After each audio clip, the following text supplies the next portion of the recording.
내가 하나님의 뜻과 우리 주 예수 그리스도 말미암아 사도가 되었다라고 말하며 교회 앞에 드려진 축복의 말씀이 특별한 표현으로 되어 있는 것을 우리가 발견할 수 있습니다. 사도께서 내가 사람의 뜻으로 말미암은 것이 아니요 하나님 아버지와 우리 주 예수 그리스도 말미암아 되었다는 그 사도 직분의 가장 본질적 사역이 무엇이겠는가? 그것을 생각할 때 사도께서 주께서 몸된 교회를 세우시고 교회를 위하여 충성되도록 맡기신 위임을 감당할 때 그 사도가 교회에 주고자 하는 자신에게 위임되어진 사역의 핵심을 인사로 통해서 드러낼 때 오늘 같은 본문 속에 보세요. 3절 말씀에 그 핵심적인 사역이 그 본질이 요약될 수 있는 부분을 확인할 수 있습니다. 3절을 한번 읽어보십시다. 우리 하나님 아버지와 주 예수 그리스도조차 은혜와 평강이 있기를 원하노라. 사도가 주의 은혜로 말미암아 사도의 직분을 위임받아 사도적 사역을 충성되이 감당할 때 주의 몸된 교회에 전하기를 원했던 그를 통하여 하나님이 주고자 원하시는 은택이 무엇인가? 그걸 두 자로 요약하면 그 은혜와 평강입니다. 은혜와 평강이란 말은 예수 믿지 않아도 일반 생활에도 쓰일 수 있는 일반적 단어이기도 합니다. 여러분 이 뒷길 따라 쭉 올라가게 되면 그 큰 절을 하나 발견합니다. 그 절 이름이 무엇이죠? 봉은사입니다. 이런 봉은사의 그 은자가 뭔지 아세요? 그 은혜할 때 은자예요. 그 봉은 받들봉이니까 월십이죠. 예배를 드리는 것과 봉이 같은 것이죠. 그러니까 봉은사라 하면 그 말 그대로 하게 되면 하나님의 은혜를 높이 예비하는 터다, 이게 사원이다. 그러니까 그게 교회에 방불한 이름이에요. 그래서 어느 교회라도 말이 봉은교회 이렇게 이름이 괜찮은 교회라 그 말이죠. 근데 봉은교회가 아니라 이 봉은사라고 쓰였을 때 그들이 이해하는 것은 도대체 무엇일까라는 것이죠. 우리가 은혜란 말을 불교인들도 사용하지만 그들의 이해 속에 있는 은혜는 우리가 예수 안에서 하나님의 백성으로 누려지는 은혜란 말과 그 개념적 근본적인 차이가 있습니다. 평강은 어떻습니까? 평강도 편안한 가운데 누려지는 어떤 그 쉼, 그것을 평강이라 이렇게 얘기할 수 있겠지만, 그러나 우리가 그리스도 안에서 평강이 있기를 원하노라 라고 말할 때에 그 평강의 의미를 결정해주는, 내용을 정하여주는 그 개념적 구조가 매우 다르다는 것이에요. 사도 바울께서 주님의 몸된 교회를 향하여 너희에게 은혜와 평강이 있기를 원하노라 라고 말씀하셨을 때 그때 그 은혜는 무엇을 가리키며 평강은 무엇을 가리키는 것인가? 이것이 하나님 나라에 속한 백성들 사이에서만 나눠지는 아주 특별한 우리에게 하나님께서 주고자 하셨던 그 영적인 복, 은택, 이것은 하나님의 마음속에 영원전부터 계획된 것이라 누구도 아니요 주께 속한 자에게 특별하게 보여주는 배타적인 것이요 독점적인 복이 있어요. 그 은택을 은혜와 평강이라고 말씀한다. 도대체 그럼 은혜와 평강은 무엇을 구체적으로 어떤 내용을 담고 있는 것인가? 그 내용을 이야기해서 4절을 보게 되면 4절에 그 은혜와 평강이 어떤 것인가에 대한 해설의 실마리를 우리에게 열어줍니다. 4절 한번 읽어보십시다. 시작. 그리스도께서 하나님 곧 우리 아버지의 뜻을 따라 이 악한 세대에서 우리를 건지시려고 우리 죄를 위하여 자기 몸을 들이셨으니 은혜와 평강이 있기를 원하는데 은혜와 평강을 주는 출처요 소스요 그 근원을 아버지와 예수 그리스도로 표현했어요. 내가 너희에게 하나님 아버지와 우리 주 예수 그리스도로 말미암아 그를 쫓아 나오는 은혜와 평강이 있기를 원하노라. 그럼 아버지 하나님과 예수 그리스도의 그분으로부터 근원되어지는 은혜와 평강, 그 은혜와 평강이 도대체 무엇일까? 예수 그리스도가 누구신가를 설명하는 4절 가운데서 나타났으니 예수님께서 우리에게 하신 바가 있다는 것이에요. 5절에 4절 설명되어 있는 주님께서 우리에게 해주신 그 사역, 그 내용, 그걸 근거로 하여 우리에게 베풀어지는 영적인 은택의 결과, 그것을 평강을 할 수 있다는 것입니다. 그래서 그것이 무엇인가? 4절에 보게 되면 이 악한 세대에서 우리를 건지시며 우리 죄를 위하여 자기 몸을 들이심이라. 우리가 말하는 평강은 세상의 육신의 편안함이 아니라 생활의 궁핍 때문에 자신이 원하는 바를 손에 쥐지 못해서 육신의 곤고와 비참함과 어려움 속에 있을 때 우리에게 쉼이 있으면 좋겠다. 이 환난 가운데서 우리가 건짐을 받았으면 좋겠다. 그런 의미에서의 육적인 건짐을 넘어서는 근원적인 것이 있다는 것입니다. 하나님께서 우리 육신의 슬픔을 모르시는 분이 아닙니다. 세상을 만드시고 에덴의 행복을 생각해보면, 그리고 우리에게 약속하신 바 된 새하늘과 새 땅의 그 행복을 생각해보게 되면, 그 행복을 요한계시록에서 뭐라고 표현했어요? 너에겐 다시 눈물이 없을 것이요, 슬픔이 없을 것이요, 병든 것이 없을 것이요, 다시는 사망이 없을 것이라. 그런 표현을 통해서 하나님께서는 우리 육신의 슬픔과 곤고와 환난과 아픔을 아시는 분임을 충분히 드러내셨죠. 그럼에도 불구하고 그러한 것들이 다 가시어진, 그것이 더 이상 존재하지 않는 영원한 행복의 낙원, 그 낙원적인 표현을 가리켜서 주께서 그것을 이루시기 위하여 마땅히 하실 일이 있는데, 그것이 죄의 용서라. 그 죄의 용서를 통해서 그것도 우리의 눈물을 닦아주시는 하나님의 은혜는 우리의 슬픈 곧 근원적으로 죄에서 비롯된 것이므로, 우리에게 주시고자 하는 평강은 육신의 편안함이 아니요, 그 근원에서 죄의 문제를 해결해 주심에 있다. 그러므로 5절에 4절에 이르기를 그리스도께서 이 악한 세대에서 우리를 건지시려 함이라. 이 악한 세대라는 것은 죄의 정욕에 따라 살아가는 삶의 세대를 의미합니다. 그것이 우리가 흔히들 예수 믿는 사람이 나는 이 세상에 속한 자가 아니요 하늘에 속한 자입니다 라고 말하는 것, 내가 세상 버리고 세상 등지고 주께로 향한다 라고 말할 때 그 세상이에요. 주님은 우리로 하여금 피한적 세계에 도피하는 인생을 살도록 말씀하신 것이 아닙니다. 교회가 왜 산에 있지 않고 이 마을 가운데 있는 것인가? 우리로 하여금 특별한 구도자의 삶을 산다고 하여 우리로 하여금 수도원적 삶을 사도록 말씀하신 것이 아니고, 수도원적 개토화된, 분리되어진, 자기 섹터화된 일정 지역에 그 속에 우리가 가두어 사는 것이 아니고, 우리의 삶이 왜 세상 속에 흩어져 살기를 원하시는가? 우리가 왜 믿지 않는 자들과 더불어 인생을 함께 살게 되어 있는가? 그러한 삶을 살아가면서도 여전히 하나님 나라의 공동체를 우리가 어떻게 견지해갈 수 있는 것인가? 어떻게 세워갈 수 있는 것인가? 이 문제를 생각할 때 주님께서는 우리로 하여금 세상을 등지고 살라, 세상부터 끊어져 살라 라는 의미에서 세상과 배타적이며 피한적인 삶을 살도록 말씀하는 것은 아닙니다. 우리는 믿지 않는 사람들과 교제합니다.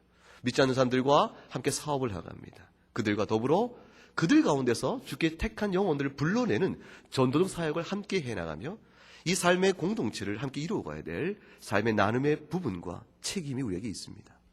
그럼에도 불구하고 명백한 한 가지 사실이 있어요.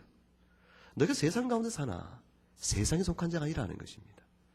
너희가 세상 가운데 사나 세상에 속한 자가 아니라는 말씀 속에는 악한 정욕과 죄의 성정대로 너희를 맡기어 살 자들이 아닌 것을 기억하라. 그런 의미에서 이 악한 세대로부터 너희는 구하여 낸 자라 이렇게 표현을 합니다.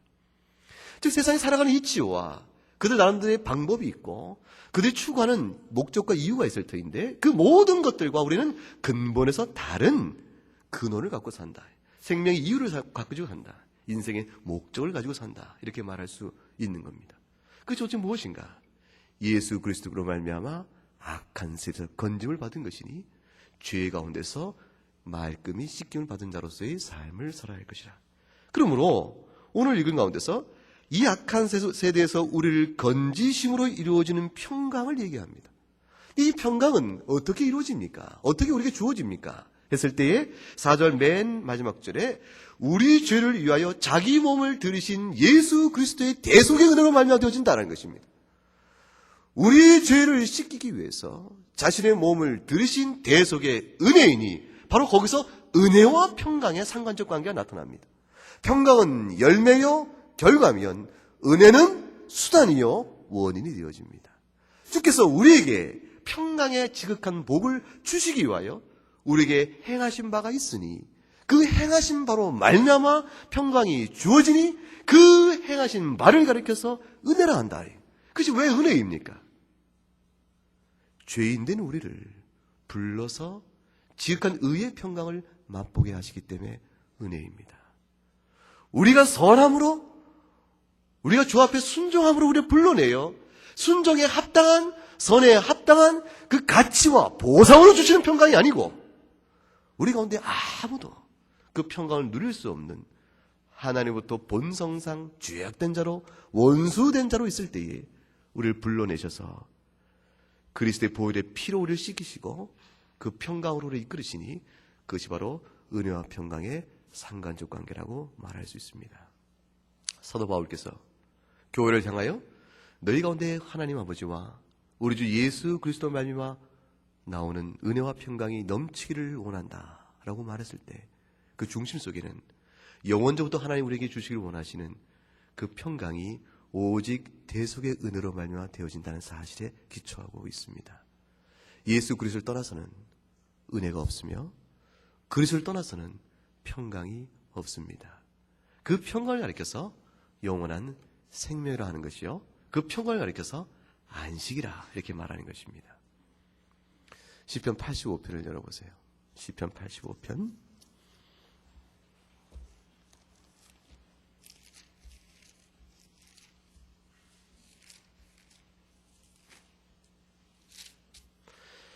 시편 85편, 제가 가진 성경은 864쪽 어간에 있습니다.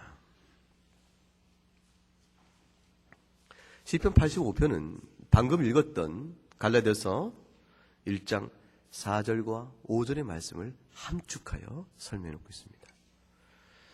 여호와여 주께서 주의 땅에 은혜를 베푸사. 은혜의 밑줄을 치세요. 은혜를 베푸사. 야곱의 포로된 자로 주께서 어떤 은혜를 베푸셨다는 말씀인가? 야곱의 포로된 자로 돌아오게 하셨으니, 여러분 보세요. 포로된 자가 어떻게 포로됨으로부터 노임을 받죠? 포로된 자가 어떻게 노임을 받았는가? 주께서 야곱, 곧 이스라엘을 가리키는 말이죠. 야곱의 12자손이 곧 이스라엘 족속을 이뤘음에 야곱은 곧 이스라엘을 가리키는 것이요, 그 이스라엘은 곧 오늘날 교회를 가리키는 것이니, 하나님이 택한 백성을 가리키는 것이니, 주여 주의 택한 백성이 죄의 종 노릇하던 포로된 상태에서 노임을 받았나이다. 이 노임은 우리의 힘으로 이룬 것이 아니요, 주께서 야곱의 포로된 자로 하나님이 긍휼을 베푸심으로 그 권능과 지혜의 선한 손길을 내미심으로 우리로 하여금 포로된 절망의 처지에서 우리로 하여금 돌아서게 하셨나이다. 이것이 은혜이옵나이다. 주여, 우리가 주 앞에서 포로된 자의 삶을 산 이유가 무엇이겠습니까? 영적인 이유와 해석이 나옵니다. 2절을 읽어볼까요? 주의 백성의 죄악을 사하시고 주의 모든 죄를 덮으셨나이다. 우리가 우리의 주 앞에 범한 죄악과 죄로 인하여 포로된 하나님의 심판에 있었으나 주께서 우리를 다시 포로된 상태부터 돌이키심은 하나님께서 우리를 향하여 우리의 모든 죄악과 죄를 사하시고 덮으신 은혜를 베푸신 까닭이 없나이다. 3절, 주께서 주의 모든 우리를 향한 분노를 거두시고 주의 진노를 돌이키셨나이다. 오 하나님, 그러므로 주님이 우리의 구원의 하나님이시옵나이다. 우리를 돌이키시고 우리를 하여금 죄된 상태로부터 하나님을 향하여 나가게 하시고, 따라서 우리를 향하는 그 주의 분노를 그치소서. 주께서 우리에게 영원히 노하시며 대대에 발분하시겠나이까. 오 하나님, 우리를 다시 살리시자. 우리에게 절망의 처지에서 영원한 생명을 바라보게 하시고 주의 백성으로 주를 찬송하며 주를 기뻐하며 하게 하시옵소서. 7절부터 8절 읽읍시다. 시작. 여호와여, 주의 인자하심을 우리에게 보이시며 주의 구원을 우리에게 주소서. 내가 하나님의 여호와의 하실 말씀을 들으니 대저 그 백성 그 성도에게 화평을 말씀하실 것이라. 저희는 다시 망령된 대로 돌아가지 말지로다. 화평이라는 말이 나오기 시작합니다. 보세요. 여러분, 7절에 주의 인자하심이 우리를 다시 하나님과 화평케 하는 유일한 근거가 되어집니다. 주의 인자하심이 우리를 주님과 다시 평강의 상태로 유지케 해주시는 이유가 되어집니다. 그 인자하심이요 긍휼하심을 가리켜서 은혜라 얘기합니다. 그러므로 우리가 하나님의 진노와 분노로부터 다시 돌이킴을 받고 하나님의 긍휼과 자비와 사랑의 대상이 되어지는 이런 회복, 이런 소생, 새로운 생명의 누림, 이 모든 것이 바로 화평이요 평강일진데, 이 모든 일이 어떻게 이루어지는가? 하나님의 인자하심이요 긍휼하심이요 곧 은혜로 말미암아 되어진다. 그러면 9절에 진실로 그의 구원이 그를 경외하는 자에게 가까우니 이의 영광이 우리 땅에 거하리이다. 갈라디아서 1장 5절에 이 모든 일로 인해서 하나님께 영광이 되기를 원하나이다. 같은 맥락의 의미가 고백되고 있는 것입니다. 10절부터 13절까지 교도합시다. 제가 읽고 여러분 읽으시기 바랍니다. 긍휼과 진리가 같이 만나고 의와 화평이 서로 입맞추었으며 여호와께서 좋은 것을 주시리니 우리 땅이 그 산물을 내리로다. 주의 종족으로 길을 삼으리어다. 긍휼과 진리가 같이 만나고 의와 화평이 서로 입맞췄으니 이 말씀 속에 담겨 있는 것은 하나님의 공의의 심판과 대속의 은혜로 인한 죄의 용서의 긍휼이 함께 있다라고 의미하는 것입니다. 여러분, 이 시편 85편을 개략적으로 훑어봤지만 묵상하고 성경 전체 이해의 깊이를 도모해 보게 되면 이 시편 85편의 고백은 그대로 사도 바울이 오늘 읽은 본문 갈라서 1장 1절부터 5절까지 주신 말씀과 내용의 실체가 동일합니다. 이 일이 어떻게 가능하겠는가? 구약에 주어진 말씀의 핵심이나 신약에 주어진 복음적 말씀은 연속성이 있으며 실체적 일체성이 있는 것입니다. 여러분 생각해 보세요. 이 모든 일이 어떻게 우리에게 이루어집니까? 주의 자비하심과 그의 긍휼하심과 인자하심이 우리에게 어떻게 미쳐집니까? 은혜가 우리에게 어떻게 주어지는 것인가? 그 약속의 대답은 오직 하나이니 예수 그리스도라. 그 예수 그리스도를 구약 백성이 어떻게 바라보았는가? 주께서 성경을 통하여 이미 약속된 메시아를 우리와 하여금 무엇을 바라보고 나아가도록 하게 하셨는가? 이사야서 9장을 한번 보세요. 이사야서 9장 976쪽 안에 있는 이사야서 9장을 열어보면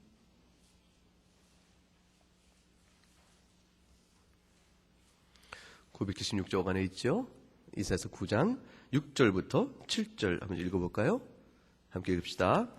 이는 한 아기가 우리에게 낳았고 한 아들을 우리에게 주신 바 되었는데 그 어깨에는 정사를 메었고 그 이름은 기묘자라 모사라 전능하신 하나님이라 영존하시는 아버지라 평강의 왕이라 할 것임이라. 그 정사와 평강의 더함이 무궁하며 또 다윗의 위에 앉아서 그 나라를 굳게 세우고 자금 이후 영원토록 공평과 정의로 그것을 보존하실 것이라. 만군의 여호와의 열심히 이를 이룰 것이라. 평강은 하나님께서 우리에게 주시는 평강은 그가 행하시는 공의의 심판과 맞물려 갑니다.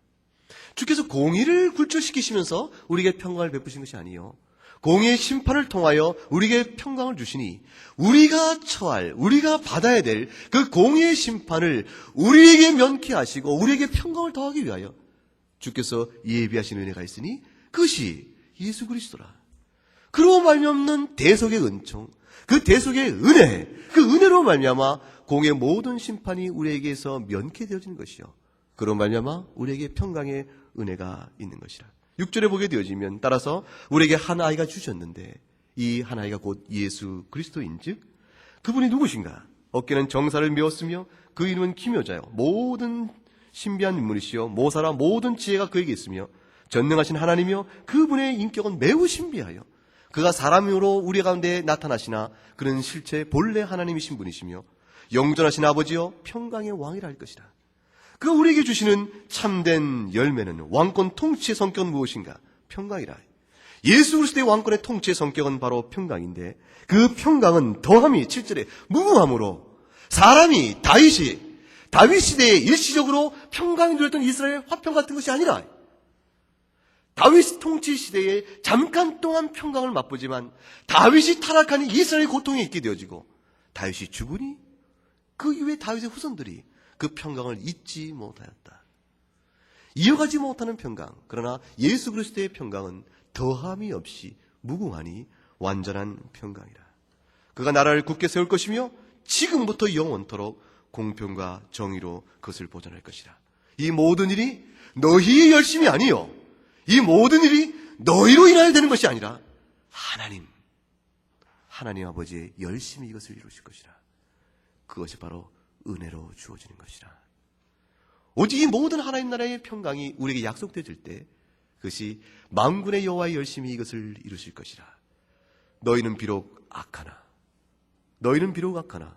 너희 모든 죄를 대속하시는 평강의 왕이요 전능하신 하나님이요 영존하신 아버지, 실로 하나님이신 그분께서 사람이 되심으로 이루시는 대속의 은혜, 그 은혜를 이루고야 마시는 신실하신 하나님의 열심, 그것을 이루실 것이라. 그는 이것을 가리켜서 은혜라, 그것을 가리켜서 은혜라 말씀하는 것입니다. 히브리서 7장을 한번 가보세요. 히브리서 7장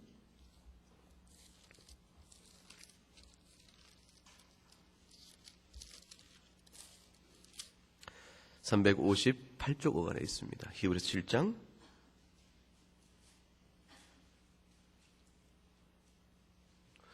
7장 1절부터 3절까지 말씀을 358쪽 어간에 있는 히브리서 7장 1절부터 3절까지 말씀 같이 읽어보십시다. 시작.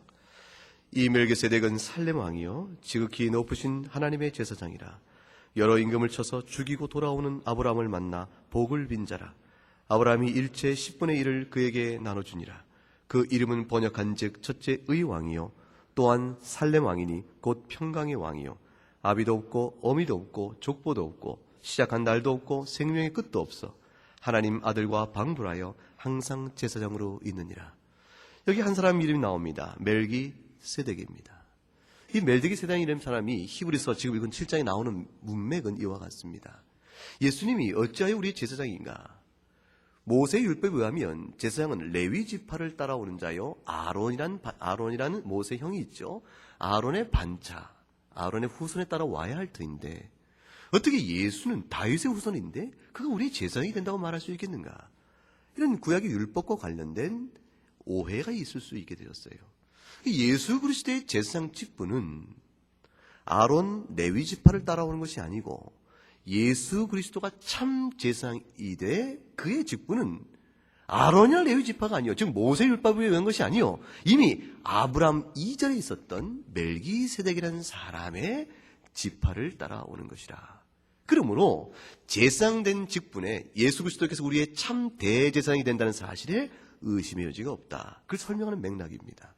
멜기세덱은 누구인가 했더니 우리의 조상된 아브라함에게 오히려 축복을 빌어준 제사장이라. 그러니 왜 아브라함이 중요하냐면 우리가 말하는 이스라엘 백성이 하나님의 백성된 언약의 시초를 아브라함에게 잡습니다. 그게 창세기 12장이에요. 창세기 12장에 노아의 홍수 사건이 일어나고 바벨탑 사건 이후에 모든 사람이 다 흩어지고 난 뒤에 주님께서 이제 새로이 아브라함을 불러 그와 언약을 맺고 그 아브라함의 언약을 기억하심으로 아브라함과 이삭과 야곱을 거쳐 야곱의 12 자손들을 번식시켜 이스라엘을 맺었은즉 이스라엘의 하나님은 누구인가 말하면 아브라함의 하나님이요 이삭의 하나님이요 야곱의 하나님이요 이렇게 말하게 되어진다. 이스라엘 전체의 모세의 율법에 따른 제사장 직분은 그 후대에 이루어진 것이나 생각하라, 너희의 조상 이스라엘의 시조인 아브라함에게 제사장으로 복을 빌어준 자가 있으니 그가 멜기세덱인데 그 멜기세덱은 아비도 없고 어미도 누구인지에 대해 성경에 기록된 바가 없다. 그것은 무엇을 의미하는 것인가? 그의 시조와 그의 처음이 매우 신비로운 자임을 말하는데 바로 예수 그리스도께서 그가 참 하나님이시면서 사랑으로 오심으로 우리에게 다가오실 때에 그 존재의 신비를 멜기세덱이 마치 아비나 어미의 족보가 없으므로 신비한 것과 같이 우리에게 멜기세덱을 쫓아서 예수님이 제사장됨을 알게 하려 하심이라. 멜기세덱의 이름이 무엇인가? 그것이 바로 의의 왕이요 살렘 왕 곧 평강의 왕이라는 뜻을 갖고 있지 않은가? 멜기세덱이 통치하는 나라는 바로 살렘 즉 평강의 나라였으니 그곳에 통치하는 왕의 이름이 멜기세덱 곧 의의 왕이라는 뜻이니 그 멜기란 말은 왕이요 세덱이란 말은 의니 그의 이름은 의의 왕이요 그가 통치하는 나라는 평강이니 이 평강의 나라를 통치하는 의의 왕이 아브라함에게 복을 빌어준 자라. 예수 그분이 우리의 제사장됨은 멜기세덱을 통하여 이미 그림자요 예표로 주의 오심을 나타내 보였다. 그러니 예수 그리스도가 그가 누구인가? 그가 바로 우리를 위하여 공의의 통치를 주실 분이요 그의 죽으심으로 대속의 은혜로 우리의 죄를 씻겨줄 분이요 그러면 우리에게 영원한 생명인 평강을 주실 분이 아니냐. 히브리 7장이 그것을 말하고 있는 겁니다. 생각해 보세요. 약속된 구약의 예언부터 하나하나는 그리스도로 말미암는 은혜와 평강을 얘기합니다. 예수께서 이 땅에 오셨을 때에 하늘에는 영광이 가득하고 이 땅에는 하나님 기뻐하시는 자들의 뭐라고 했죠? 평화로다. 합니다. 그 평화가 무엇을 의미하는가? 요한복음 20장 한번 가보세요. 요한복음 20장.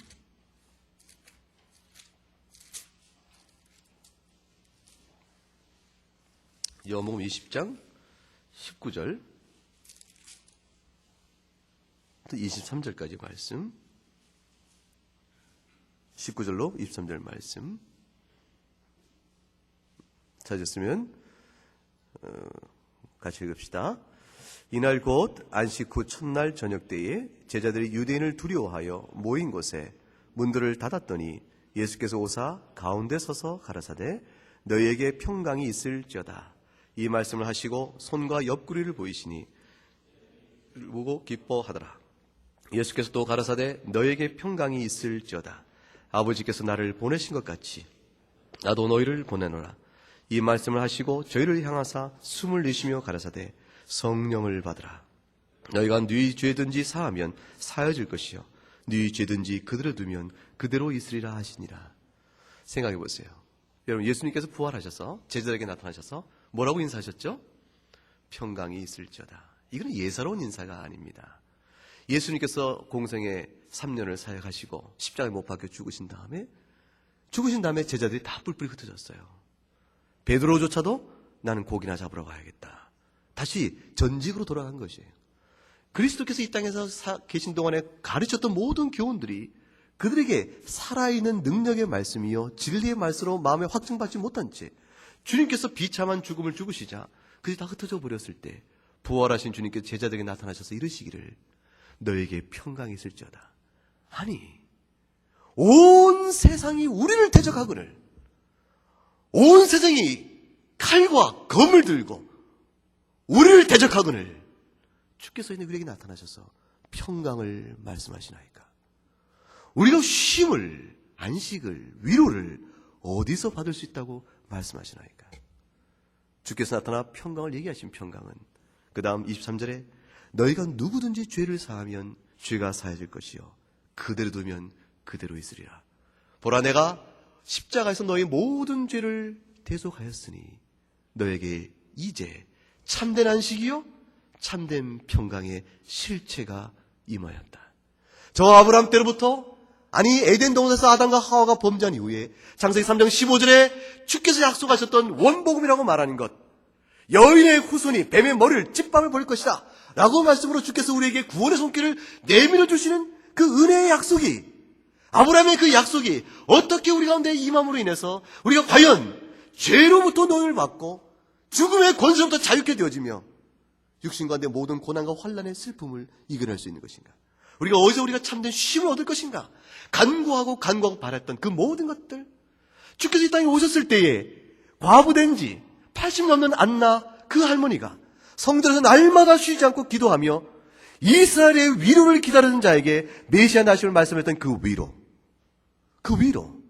위로는 빵으로 주는 위로가 아니요 하나님이 약속된 자녀에게 준 아브라함 언약의 성취로서 주는 위로, 그 위로가 이제 이루어졌으니 너에게 평강이 있을지어다. 주께서 인사를 나누고 계신 거예요. 이 평강의 선언이, 이 평강의 선포가 복음 선포입니다. 이 평강이 있음을, 우리에게 주어졌음을, 그것이 은혜로 주어졌음을 알리고 권면하고 이 평강을 초대하며 함께 나누길 원하는 것이 교회입니다. 그 평강의 참된 실체는 예수 그리스도입니다. 주께서 부활하신 후에 제자에게 나타나시사 말씀하시기를 너에게 평강이 있을지어다. 너희가 이제 누구든지 죄를 사하면 이 복음 가운데서 죄 사함이 너에게 있을 터인즉 참된 평강과 안식이 너에게 있을 것이라. 요한계시록 1장을 한번 가보십시다. 성경의 맨 뒤에 요한계시록 1장.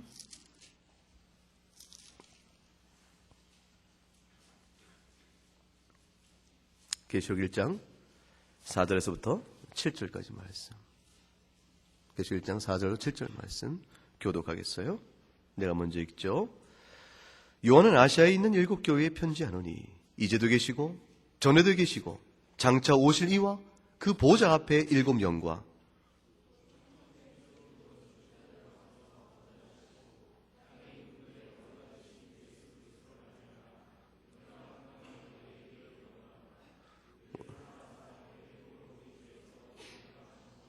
그 아버지 하나님을 위하여 우리를 나라와 제사장으로 삼으신 그에게 영광과 능력이 세세토록 있기를 원하노라. 아멘. 볼지어다 구름을 타고 오시리라. 각인의 눈이 그를 보겠고 그를 찌른 자들도 볼 터이요 땅에 있는 모든 족속이 그를 인하여 애곡하리니 그러하리라. 아멘. 5절 외에 특별히 뭐라고 되어 있습니까? 또 충성된 정의로 죽은 자 가운데서 먼저 나시고 땅의 임금들의 머리가 되신 예수 그리스도로 말미암아 은혜와 평강이 너희 있기를 원하노라. 그 은혜와 평강, 설명하기를 우리를 사랑하시사 은혜죠. 그의 피로 우리 죄에서 우리를 해방하시사 은혜죠. 그 아버지 하나님을 위하여 우리를 나라와 제사로 삼으셨고 그에게 영광과 능력이 세도 있기를 원하니 그 결과가 우리에게 미치신 것이 내용이 무엇인가? 평강이라. 그 평강의 실체적 그림을 계시록 21장에서 설명하는 거예요. 넘어가 보세요. 요한계시록 21장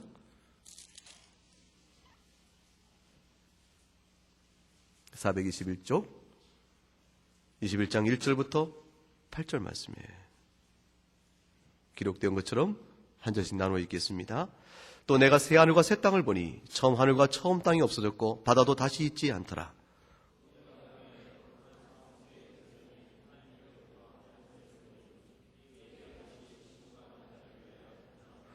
내가 들으니 보좌에서 큰 음성이 나서 가로되 보라 하나님의 장막이 사람들과 함께 있으며 하나님이 저희와 함께 거하시리니 저희는 하나님의 백성이 되고 하나님 친히 저희와 함께 계셔서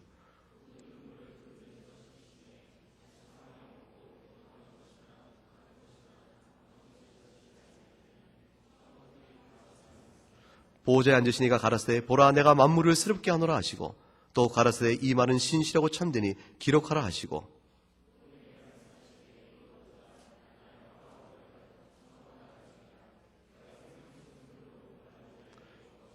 7절만 같이 읽읍시다. 이기는 자는 이것들을 유업으로 얻으리라. 나는 저희 하나님이 되고 그는 내 아들이 되리라. 참된 평강은 하나님과 우리 사이가 원수된 데서 자녀, 아버지와 자녀의 관계로의 전환에 있습니다.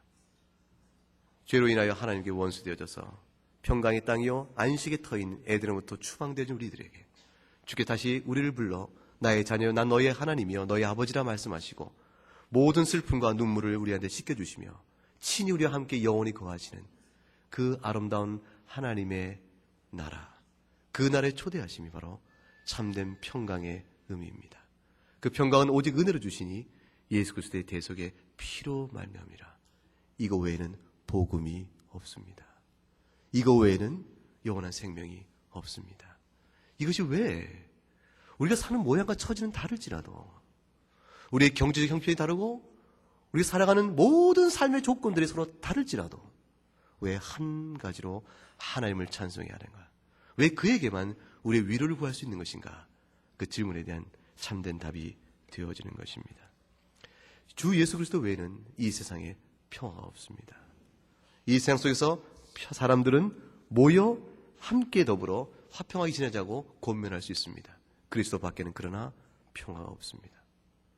역사가 증거하는 것이요 우리가 목도하는 세상의 본질입니다. 이 평화는 문화적인 변화, 교육을 통해 상담을 통해 이루어진 것이 아닙니다. 이것은 인간 성정의 어떠한 수양, 변화를 좀 인격을 도야하는 수양을 통해 이루어지는 것이 아니에요. 일정 부분에 있어서 교양과 인격의 도야, 상담과 문화적 변혁을 위한 노력을 통해서 일정 부분 악한 정력이 제어될 수 있겠으나 그 제어된 일정한 질서가 우리의 궁극적 평강을 보장하지 못합니다. 뿌리 깊은 죄의 내성과 본성상의 부패한 성정을 결코 지울 수가 없기 때문입니다. 우리의 부패한 본성을 어찌 해결받을 것인가? 성령의 은혜가 있어야 합니다. 이 모든 범한 죄에 대한 죄책을 어떻게 감당할 것인가? 죄책으로 인한 죄의 형벌을 어찌 감당할 것인가? 예수 그리스도의 대속에 죽음이 있어야 합니다. 그의 죽음으로 말미암아 우리의 형벌이 씻기를 받는 것이요 그의 죽음으로 말미암아 성령의 은혜로 우리의 본성이 새롭게 낳게 되어지는 것입니다. 중생의 은혜를 뜻합니다. 그 모든 것이 하나님의 은혜로 우리에게 주어집니다. 그 은혜를 믿고 복음을 믿고 주 앞에 엎드린 모든 자에게 오늘 같은 성경은 창세기부터 계시록까지 한 가지를 주장하니 내가 너희에게 평강을 주노라. 그것이 바로 하나님 우리의 하나님 되시며 우리가 그의 백성됨의 복입니다. 기도하겠습니다. 하나님 아버지, 영적으로 혼탁하며 죄악된 곳에 있는 이 세상 속에서 주께서 우리에게 참된 위로의 평강을 주시고자 약속의 말씀으로 언약을 베푸셨으며 이제 예수 그리스도 말미암아 그 은혜를 베푸심으로 우리에게 그 복을 주시니 주님 감사합나이다. 영원한 대속의 은혜 앞에 주여 우리가 감사의 찬송을 돌리게 하옵시고 이 땅에 사는 동안도 영원토록 하나님의 우리에게 베푸시는 영원한 평강을 자랑하며 기뻐하며 그것을 쉼을 얻고 노래하며 주의 영광을 바라보는 저희 모든 귀한 백성 되도록 은혜의 은혜를 더하여 주시옵소서. 감사 찬송을 드렸고 예수 그리스도 이름으로 기도 올리옵나이다. 아멘.